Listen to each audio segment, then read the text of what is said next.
Well, not watching the Super Bowl tonight.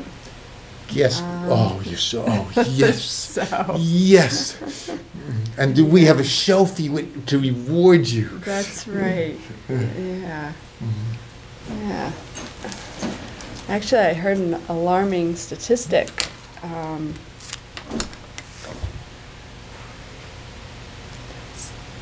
Something about one of the higher rates, I think it was the highest rate of domestic violence happens on the night of Super Bowl. So that's a sad statistic. But not if you're watching Yeah. here. This is domestic nonviolence. Yeah.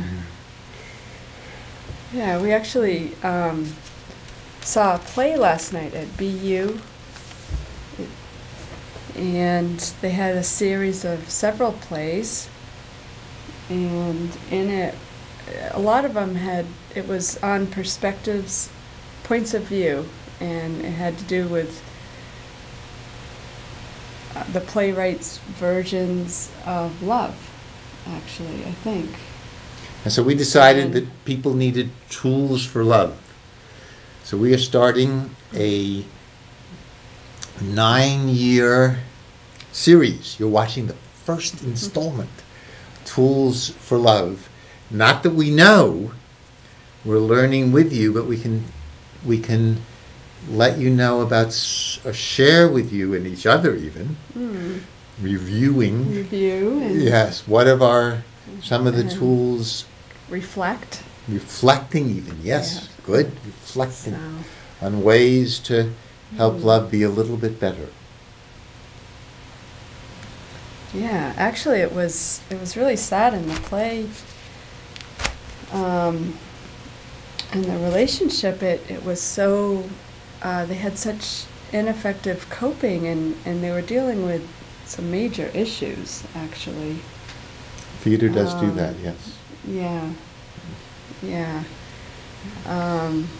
Yeah, he was dealing with alcohol abuse, and she was dealing with, I think, self-hurting things. So they were dealing with really heavy things, but when they were trying to relate with each other and deal with these things, it just became, ended up becoming violent. And in the end, he left the relationship, which was truly a loving act. But it was disturbing just to witness in wishing that they had better effective coping skills. So we now have tools for all the movies and dramas you've seen, including the ones in your life, to perhaps help turn The loving act into being able to stay together rather than leave. Yeah, if that's what is best, that's yes, right. it was good You for can never. You can never You know. have to check in. But at least yes, at least I don't know what. Yeah. Yeah. I remember I taught at Head Start. I was a social worker with families, and there was a young woman who had a 3-year-old and a baby, and she told me that she realized that learning how to take care of them and having the skills, that she had the love, but she felt like that she knew that love was not always enough, that learning actual skills she felt was important for her. And I felt so inspired hearing her say that. She was so young, and it was very inspirational. So. Maybe they should have a love Olympics, and people could bring. They'd have challenges, and who has the best skills. Or maybe people could present their challenges, and there would be like teams, team A, B, C, and D, and each of them coming up with a solution or a tool, and the audience would vote for the best tool. Yeah, that sounds better than the dance competition that they Yes. have on, or Yes, this could be loving with the stars yeah. instead of dancing with the stars. Yeah, that's Mm. wonderful. Yeah. Cool. Yeah, I used to think that the news, I wish the news had to do with, you would review a problem and show how people solved it and how helpful that would be if that's how it was done. So we'll start Okay. with trying to offer some of our journey, and so we were remembering back to way back when. Way back in March of last year, yes. Yes. Wow, what a long time ago. Yeah, it feels like a long time, huh? Yeah. Yeah. And I think it might have even been, certainly was right in the beginning that we had some difficulty that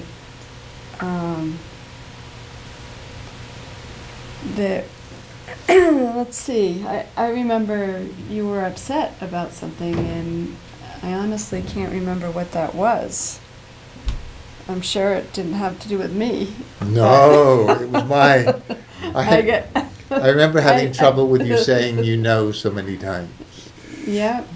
I said, "Oh my, these are too many you knows. This doesn't sound good." Yes, that was the trouble I had. Yeah, I don't know if you remember. No, I do remember that. Mhm. Yeah, and that was upsetting because I felt like I needed acceptance. Yes. And So I it wasn't. sounds like you wanted intellectual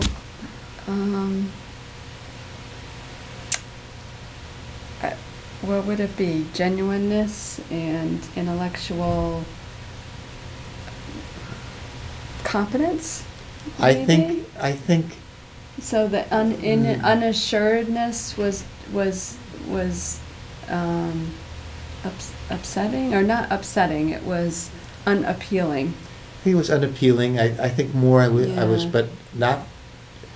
I'm not particularly proud of this, but in part I was Mhm. thinking, what would my friends say Mhm. if she keeps saying you know. So I think that unfortunately might have been part of it. So wanting to be proud for who Yes. you were with, and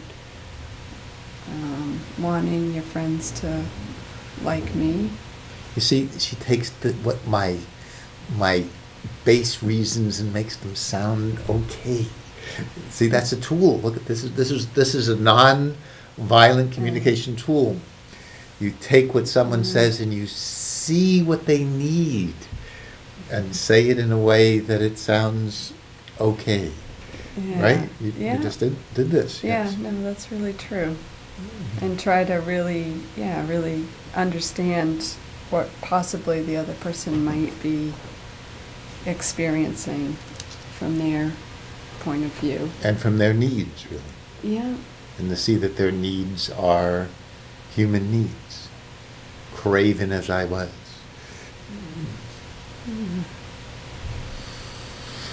Yeah. I forget how we actually dealt with that, but maybe this had to do with that. You were very good So- as usual, and then when I mentioned that it Mhm. bothered me, you said, okay, then I'll try to work on it. And you've been amazingly successful. Never said it since. Well, we know that's not true, Mhm. so. It's not as a loaded topic anymore. At that time, it was very difficult for both of us. And it crops up from time to time. So, Like a crop, like grass in the spring. Dandelion. yeah. Yeah. So what, so one thing that we thought, as part of our journey, what happened early on, I had a lot of training in nonviolent communication, and some of that had to do with I really had difficulty with communication. So it really, I think it was removed a roadblock for me to even be in a relationship, was discovering nonviolent communication. And I had learned, coming from the University of Chicago, I had first thought I would, whenever people presented their worldview, like any of these things like Byron Katie, the 4 questions, or co-counts, I had in the past used my mind to be critical. And finally, after all these years, I said, let's not just be critical of nonviolent communication. Let me appreciate it first, and then slowly introduce some of my questions about it, which worked. And it worked. And I've discovered, I could have put it down, but I discovered how there's a way, the same way Michelle was talking to me, a way of looking at it that sees the wonderful qualities in it, and then can be more gently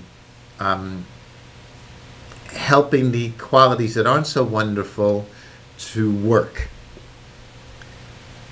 For example, nonviolent communication says, which is a man's dream. It was created by a man, Marshall Rosenberg. This is a male fantasy from my perspective. Okay. You never ask your partner to do anything that's really not alive for them. You don't want them to do it out of guilt, fear, shame, habit, obligation, or responsibility. See, I've learned or responsibility. You don't want them to do it for that. You only want them to do it because it's alive. And when you make requests, they don't have to do it. It's just a request. You tell them this is my request, but you don't have to do it. A classic example is a guy is happily reading a newspaper. He's happily reading about the Super Bowl, and your partner, your beloved partner, wants to have a conversation, and you don't put it down. No. You keep, even if she takes it away, you find another newspaper. You keep reading it. And according to nonviolent communication, it's just a request. She's just asking you, and you don't have to put the newspaper down. Whoa! Yeah. Happiness! Or you're asking your partner, could we stop and get lettuce after you've taught all day? Yes. And suddenly he says no. Yes.